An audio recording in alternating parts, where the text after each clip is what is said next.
গাজরের হালুয়া বানাবো, এর জন্য গাজর গ্রেট করে নিচ্ছি। পুরো প্রসেসটা আমি একটু দেখিয়ে দিব। আসসালামু আলাইকুম।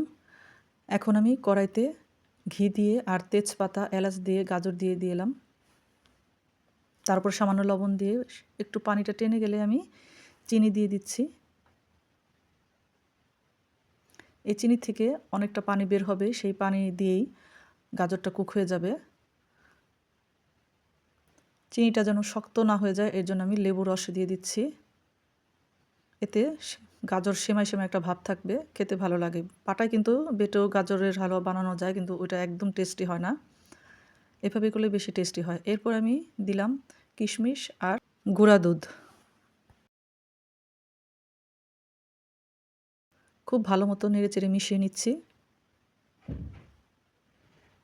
তারপরে আরও একটু দিয়ে দিলাম ঘি, এতে সেমাইটা একদম ছাড়া ছাড়া থাকবে। তারপরে আমি দিয়ে দিলাম বাদামের গুঁড়া।